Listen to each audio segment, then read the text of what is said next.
Quero trocar uma ideia com você aqui nesse vídeo sobre a capacidade de parar. Eu não sei se isso é comum. Eu acredito que seja. Acho que muita gente tem essa dificuldade e se culpa muito por parar quando a gente está falando de empreender, porque querendo ou não, não é a maioria das pessoas que tem histórico empreendedor, não, né, muitas pessoas não têm essa referência na família, e o maior referencial é, na verdade, o trabalho da CLT, o trabalho, né, de tem horário para entrar, tem horário para sair, tem o cronograma certinho, na escola também é a mesma coisa. Então a gente às vezes tem dificuldade de lidar com o tempo ocioso, né, com aquele tempo que você fala, putz, não tem nada para fazer, fiz tudo, tá tudo certo, não preciso ficar aqui no meu trabalho inventando ou ficando abrindo a caixa de e-mail, dando refresh a cada 5 segundos para ver se aparece alguma demanda. Por quê? Porque eu já fiz tudo. Eu tô falando isso porque essa do e-mail era algo que eu fazia muito na época do estágio. Eu já tinha feito tudo, mas faltava tipo 3 horas para ir embora, você fica naquela, pelo amor de Deus, passa tempo, não tem nada para fazer. Aí você, o que eu fazia era ficar entrando no e-mail. E por que eu tô falando sobre, né, sobre essa capacidade de parar, sobre essa capacidade de aceitar o tempo ocioso e não ficar mal, né, e se culpando por conta do tempo ocioso? Em algum outro vídeo que eu fiz aí para trás, eu citei o livro O Almanaque de Naval Ravikant, e nele eu falei que ele diz que em negócios de alavancagem, né, o discernimento é o ponto principal, é mais importante do que o esforço que você coloca. E como a gente está falando aqui de empreendedorismo digital, venda de produto digital, produção de conteúdo, a gente está falando de um negócio que permite alavancagem, permite escalar. Então, a gente cai nessa máxima de que o discernimento é a sua principal força.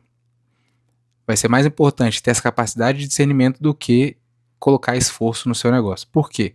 Justamente por causa disso. Porque você, uma vez que produzir um conteúdo, ele fica aqui no YouTube para sempre e ele vai me gerando views o tempo inteiro. Se eu tenho coisa para vender e fiz esse vídeo, ele está aqui trabalhando para mim enquanto eu não estou trabalhando. Então é muito mais importante eu refletir sobre o vídeo, sobre o conteúdo que eu vou fazer, por exemplo, do que sair igual louco gravando um monte de conteúdo aqui só porque eu acho que tem que gravar. Então, a partir do momento que a gente entende que esse discernimento é muito importante, muito mais importante do que o esforço colocado quando a gente está falando de negócios de alavancagem, esse discernimento ele vai vir em momentos de ócio. Quantas vezes você foi tomar banho, você foi fazer coisas aleatórias, você foi lavar louça, tava caminhando, tirou férias e voltou e falou, cara, voltei com a cabeça ótima, tive não sei quantas ideias. E no seu dia a dia você não tem essas ideias. É justamente isso, essa capacidade de parar.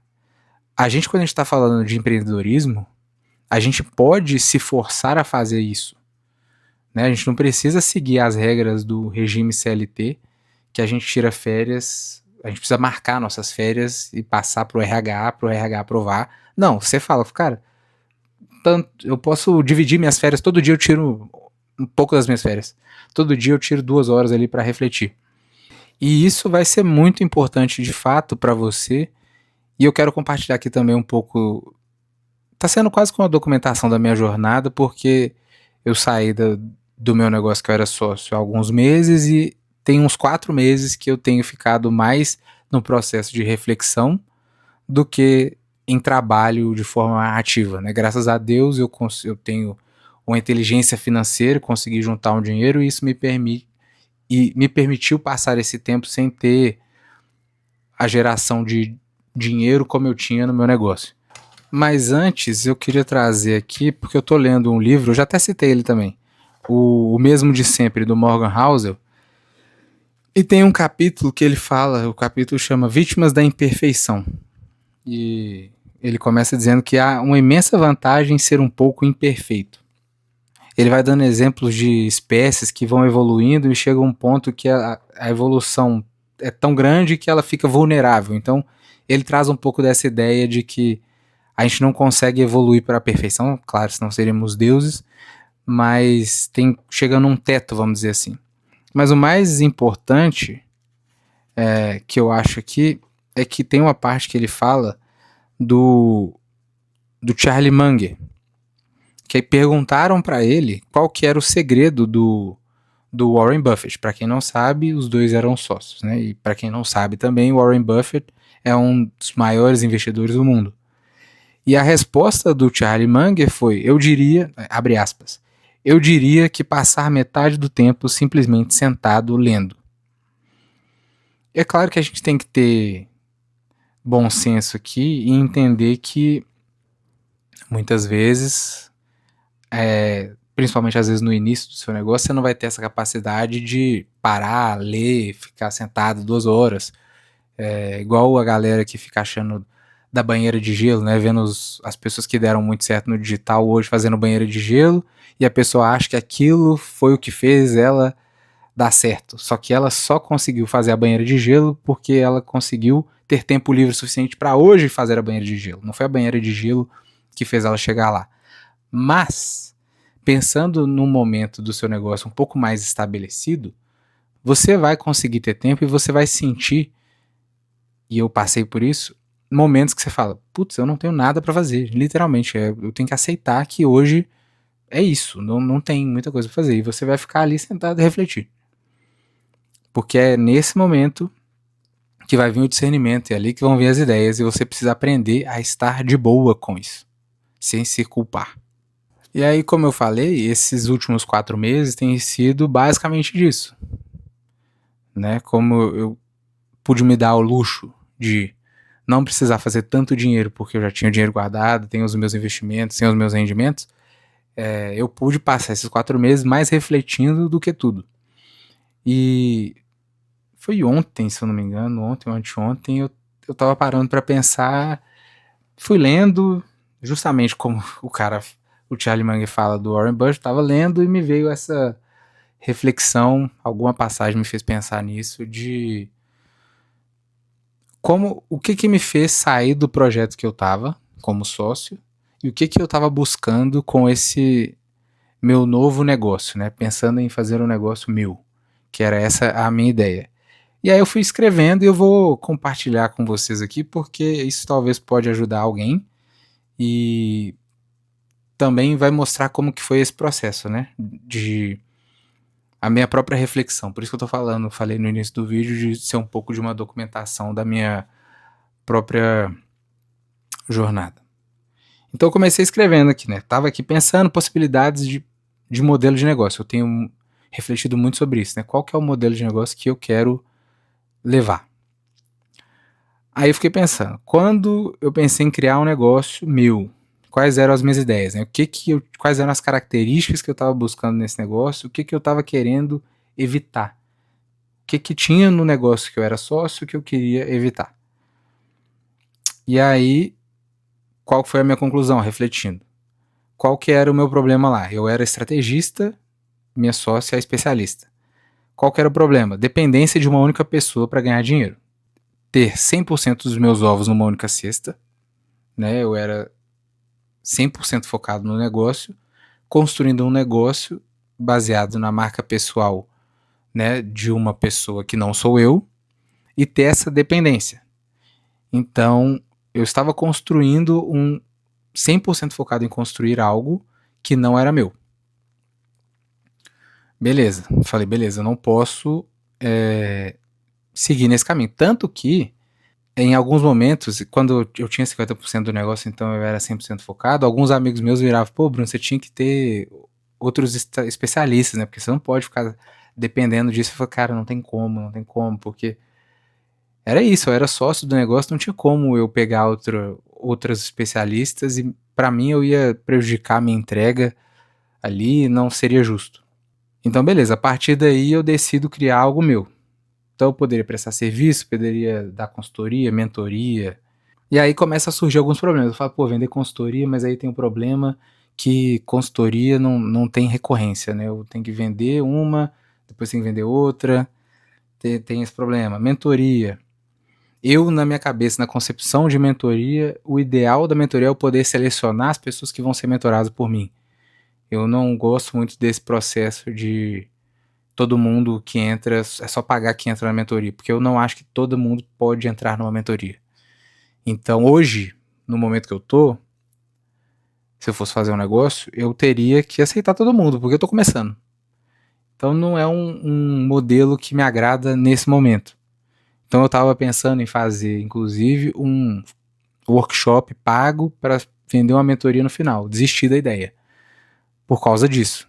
Entende? No futuro, eu acho que é possível fazer uma mentoria por conta dessa...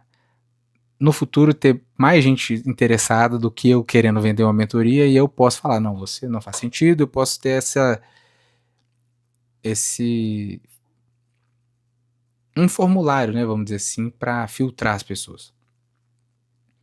E aí, qual que foi a minha conclusão? Nesse estágio que eu tô agora, com as pessoas que já me conhecem, de projetos, de mentorias que eu participei, eu consigo pegar projetos por porcentagem. E qual que era a trava que estava na minha cabeça, que era errada inclusive?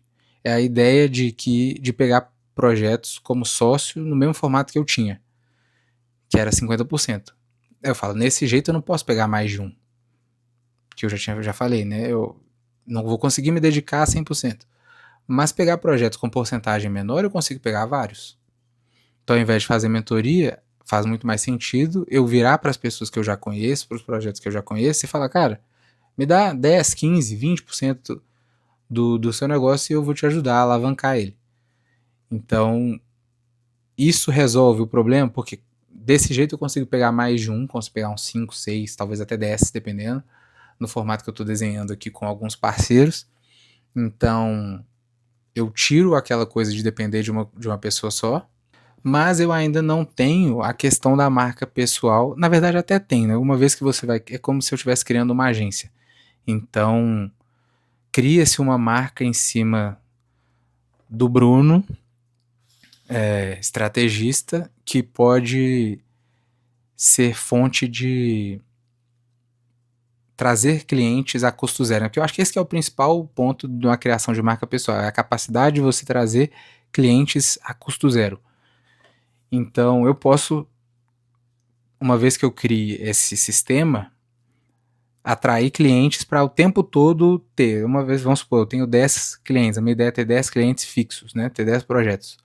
Um não está dando certo, dois não estão dando certo, eu tenho fila de espera, então eu não fico dependente de precisar ir atrás. A minha própria audiência, meu próprio conteúdo gera essa demanda.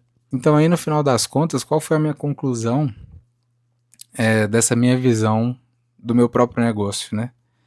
E que a minha ideia é que isso sirva para você. Produção de conteúdo no YouTube é essencial para você construir uma audiência fiel e alinhada com o conteúdo que você quer colocar para fora. Não tem lugar melhor para fazer isso do que o YouTube. O Instagram é hoje uma ferramenta que, para mim, não funciona muito bem para isso. É um negócio que você tem que estar muito mais preocupado com prender a atenção da pessoa rápida.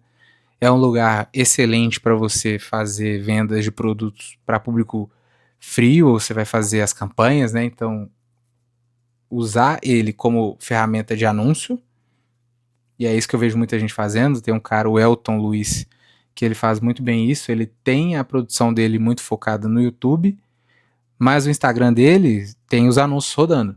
Tem os anúncios rodando para os produtos, tem os anúncios rodando para, se não me engano, ele tem uma agência de YouTube, enfim, para outros serviços que ele presta.